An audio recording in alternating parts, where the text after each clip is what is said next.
right, so today's webinar, we're going to be discussing the changes to the 2019 State and District Horse Show Rulebook.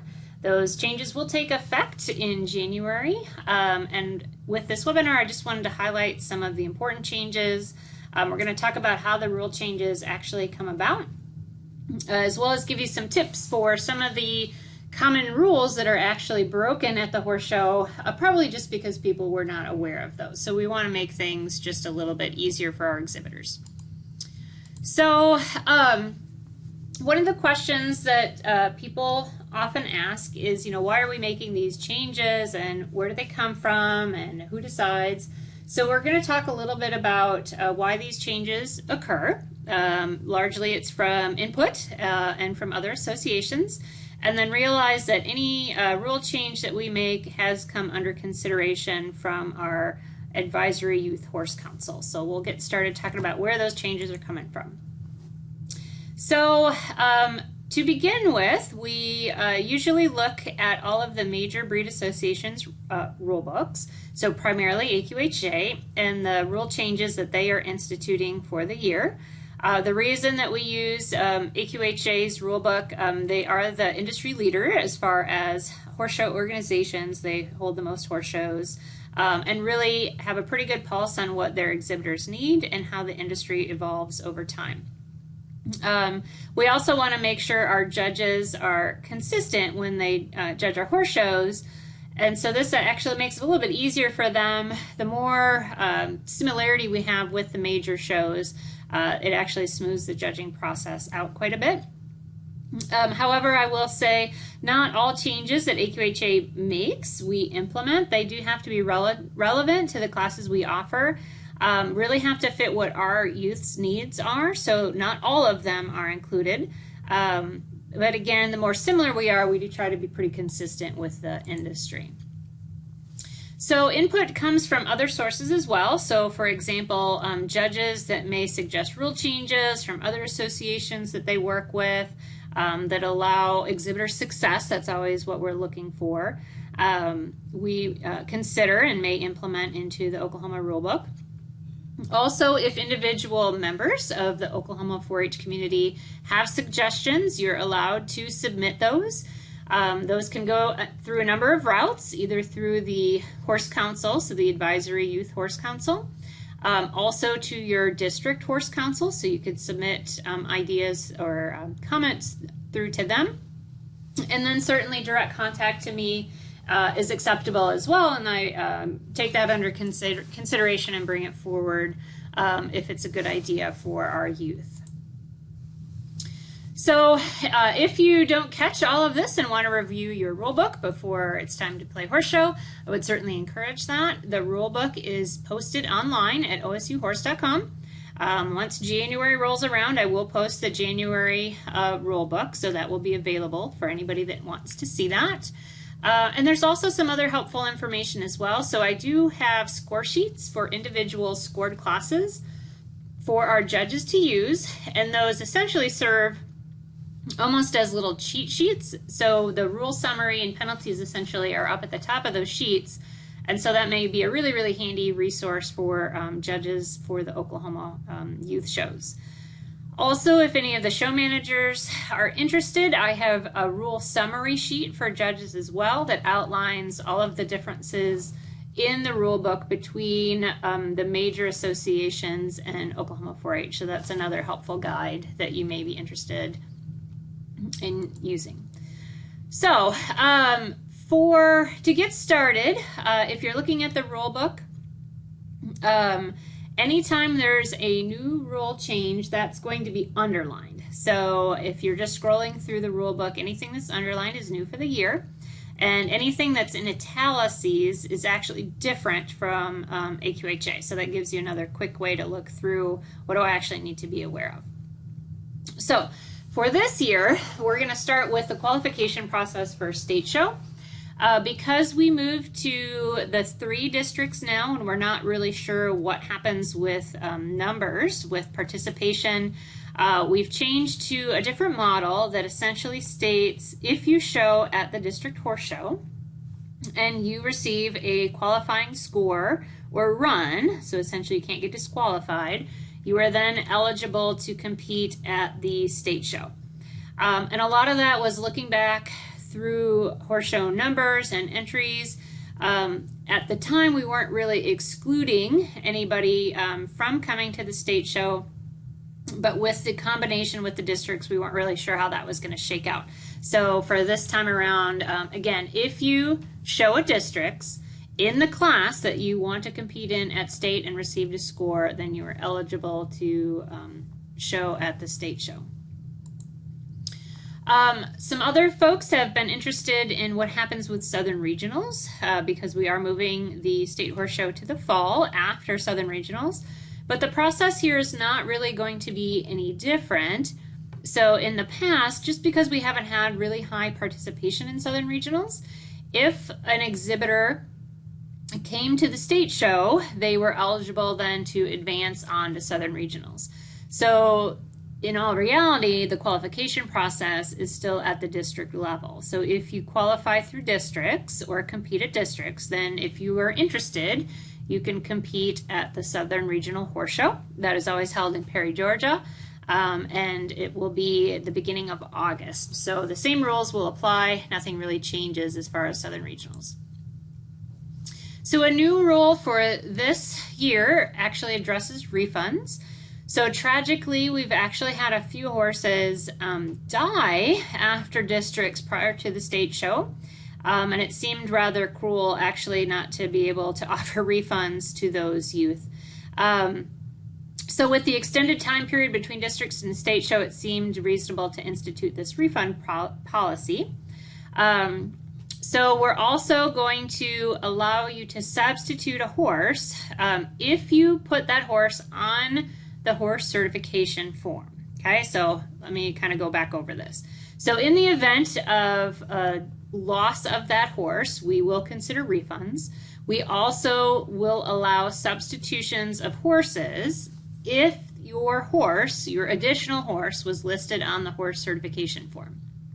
So it's really important for 4-Hers when you turn in that horse certification form that you list any horse that you think you may want to show. Even if you have a primary horse, you might want to list a backup horse on the just in case sort of idea. All right, so equipment changes. So the first one is a change. This actually comes from AQHA. So snaffle bit horses, and these are ranch classes. If you are riding your horse in a snaffle bit, you can ride it with either a Makate, so single rein Makate, or split reins. So previously you could only ride in a snaffle bit with split reins, but now the same reins that you use on a traditional hackamore are also allowed on snaffle bits. Okay, for our ropers, a new rule, the mane of your horse may be braided in front of the saddle pad. So that's really just to keep from tangling up your rope in the horse's mane. Why that is written in as a rule is because we're not allowing braiding of horses' manes in the ranch classes, but it certainly is pretty reasonable to prevent tangling by just braiding just that short section. So the foot to 18 inches in front of the saddle pad is allowed to be braided. All right, ranch riding has some new penalties. So we've tightened up the requirements of a simple lead change. So now it is specified if you trot more than 2 strides, so that's the difference. We've shortened down the amount of trot strides you could take. You will receive a 3-point penalty when making that simple lead change. So essentially you would get 1, 2 trot strides. And in all reality, that's 4 steps because it's the entire sequence of strides. So on the 5th step the horse takes, that is when you would incur the 3-point penalty. Also, for ranch riding, if you are showing a horse in a snaffle bit or a hackamore, you are allowed to switch between 2 hands and 1 hand on the reins at any time.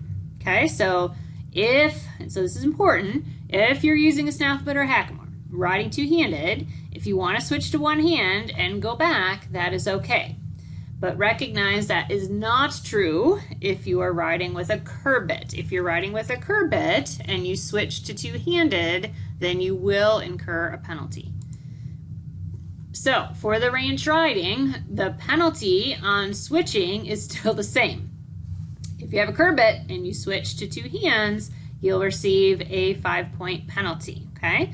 And that is for every maneuver that you did it, okay? So we really, if you have to ride your horse two-handed, you're probably better off just riding them with your snaffle bit than trying the curb bit and then getting in trouble with getting too many penalties there. Also for ranch riding is an addition of a penalty. Hopefully nobody really is going to have this problem. But if it appears that your horse has an altered tail, or what we would call a dead tail, then you can receive a 10-point penalty. So certainly none of our 4-H youth would have horses with dead tails, so we're hoping that this rule would not actually ever need to be applied. For the ranch trail, we are now recommending the use of a stationary gait. So this was a exhibitor or a parent, I believe, that sent us this rule change suggestion.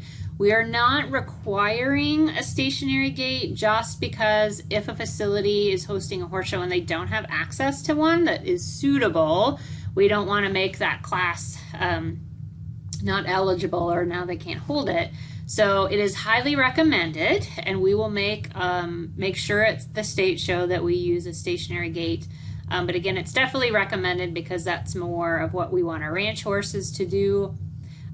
Maybe the question is, well, what is not a stationary gait? So the traditional rope gaits that you see in a regular trail, we would rather it be a metal gait, or again, a stationary gait in the ranch trail because it's a little bit more typical.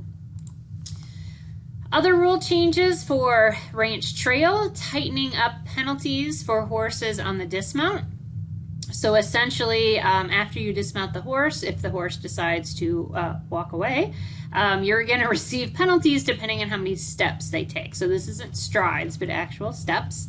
So it's a 1-point penalty if the horse steps 1 to 2 steps, 3 points for 3 to 4 steps, and a 5-point penalty if your horse is taking a bit of a wander and takes 5 or more steps while you are dismounted. Also, relative to the ranch trail and dismounting, so this was important as kind of a safety consideration. What do you do with ground tying if you do have Makate reins or Rommel reins? So we're going to require that if you're riding with Makate or Rommel reins, so closed reins essentially in the ranch trail, if you get off, we want those reins to be draped or half hitched over the saddle horn. So what are we trying to avoid is that horse stepping through that closed rein if he decides to wander while you get off. We can also use a get down rope with the Makate or Rommel reins, so that is a possibility. The other option, if you're riding with Rommel reins, you can unclip one side or hobble the horse. So what really we don't want to see is an exhibitor putting closed loop reins on the ground where the horse could put a foot through. So we're looking for the safest way to do these patterns. Hunt seat eck, just a minor change, and this shouldn't affect our exhibitors too much. This is mostly for show management, just to ensure that we are testing all aspects of our hunt seat horses. The patterns must include a back maneuver. So now I just have a few of the common rules that folks get wrong, so I wanted to just highlight these because I've seen them at the horse shows, and certainly we want to make sure everybody is successful when you put all that time and effort into competing at the horse show, and certainly don't want you to get in trouble with just a rule violation. So this is a common one. No exhibitor can be tied, buckled, or fastened to any part of the saddle by any means while you're showing the horse. So what does that mean? What's the most common one people get in trouble with? The rubber bands on our speed event horses. So our 4-H rules say no rubber bands, so make sure that those are removed. That is different than other associations, but for Oklahoma 4-H, there are no rubber bands on stirrups to hold feet in place. Okay, so this is another one that people have missed. We really want to, appreciate folks' effort into braiding their manes in really lovely patterns and designs. But for all ranch horse classes, you are not allowed to band or braid the manes. Even if they have long, pretty hair and you can make cool designs, no, you're not allowed to braid those. The only exception for that is the ranch roping and that 12 to 18 inches in front of the saddle pad so you don't get tangled up. So just let their mane be normal. A few other ones I've seen violated over the years have to do with leg wraps. So sometimes it's easier to know when you can't use them versus when you can, but you're actually allowed to use leg wraps on your horse in horsemanship, reining, in all of the ranch classes. So that would be the ranch roping, the boxing, ranch riding, ranch trail. What you can't use leg wraps in are Western riding, Western pleasure, or traditional trail. So there are 3 classes that you cannot show your horse in: polo wraps or bell boots or traditional sports medicine boots. Okay, so make sure that their legs are naked for Western riding, Western pleasure, and trail. And then just thought I would repeat this one because this was a new rule change last year. In the ranch division, any horse of any age can be ridden in a snaffle bit or hackamore. So let's say you have a rescue horse, you don't know how old he is, and you've only had him for a while. That's fine, you can ride him in a snaffle bit. If he's just not broke enough to be in a curb bit, that's fine, you can ride him in a snaffle bit. And remember I said before, you're better off riding your horse two-handed in a snaffle bit than riding him in a curb bit. You need to ride him two-handed and now getting those 5-point penalties every time you do so. So that's pretty much a lot of the new rules for the year and some helpful tips. Wanted to make sure everybody knows that we're going to continue our monthly webinar series. January 9th, which is actually the second Wednesday because I will be out of town the first Wednesday. We're going to talk about winter health concerns. On February 6th, we're going to visit with Dr. Justin Talley, our livestock entomologist. We're going to talk about internal parasites and how to do fecal egg counts and why those are important to you. March 6th, we're going to switch gears, talk about breeding soundness exams in the mare with Dr. Candace Lyman from CVHS. And April 3rd, a little grim, but we're going to talk about, what do you do in the event that your horse passes or your equine partner dies. So what do we do with mortalities and how do we handle that? So as always, I would welcome any questions from our folks out there in Oklahoma. Really appreciate any feedback, and thanks for listening.